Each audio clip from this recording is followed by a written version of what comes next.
Todd Begg Steelcraft Series Glimpse 7.0. This is a production variant of the Glimpse series. The last Glimpse 6.0 was a frame lock custom, which cost around $1,300 US. This is a liner lock, and it costs $350 US. I got this from knifecenter.com, and it is actually produced by the Wee Knife Company overseas. So the folks that did this knife that I bought and looked at previously, this is a pretty beautiful thing. It has all the lines of the custom design, but the production work is actually also really good, really fine. The smoothness of these G10 handles with machined CF inlays is fantastic. You cannot feel the interface between the two.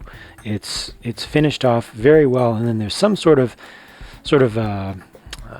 oil or some sort of impregnating liquid. I don't know if it hardened or not, but something that was added after the machine work. The final sanding was done even so that it's not too dry of a finish, and it's pretty consistent all the way across. If you don't seal things up, then you'll see machined CF that looks very ashy.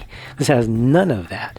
Notice that the G10 comes through here. They've got kind of the machined out area to go with the fullering work that is done on the blade as well. Has the little holes.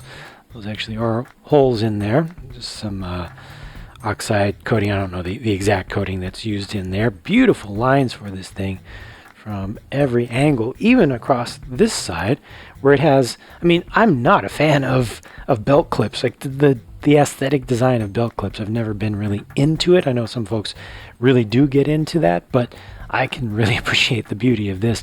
The lines of it, the ball that's used at the end there. The only thing that I actually don't like about the clip or pocket clip is that the cutout on the inside, where it's actually going to rest against your pocket, is cut at an angle. It's a pretty steep angle. It's not as steep as the outside there, but it's like this rather than being closer to horizontal. So that will kind of cut in just a little bit at that corner. The action of this is fantastic. I forgot to mention that the blade is a S35VN.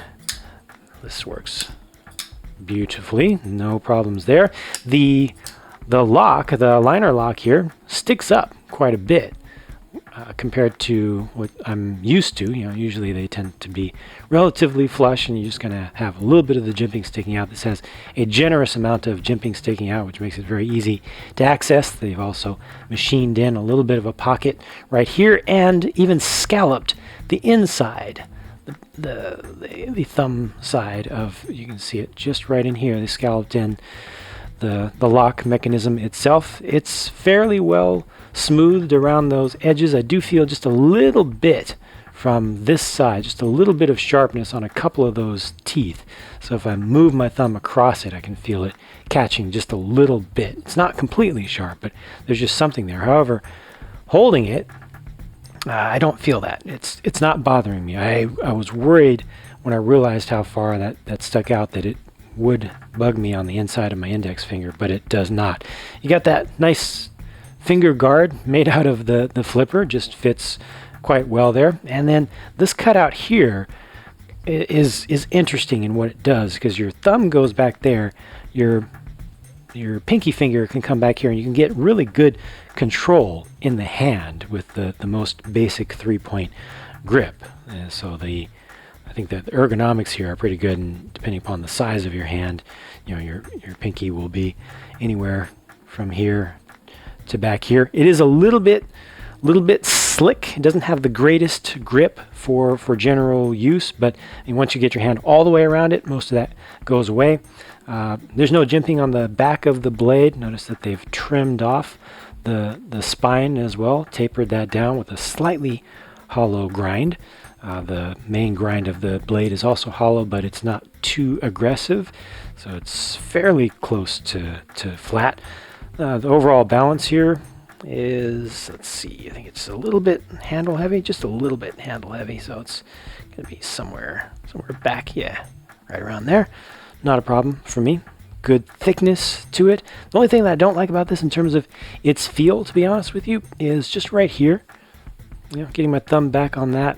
I don't know, there's something about that slot right there, how open it is, how it's so smooth around the edges and then gets a little bit sharper towards the center. Once again, slightly rounded off on the inside. It's not a raw cut right there. Nothing is left raw on this whatsoever, but just something that bugs me a little bit. This is beautiful all around the back. I mean, it's finished all the way back. All the surfaces are finished off really nicely.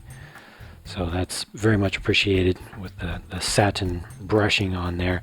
Just a beautiful thing, you know. I have to nitpick at it to call out the things that I don't like, you know, the little things. But I got it for its look, for its beauty, and for its quality, and I'm happy with it so far, that's for sure.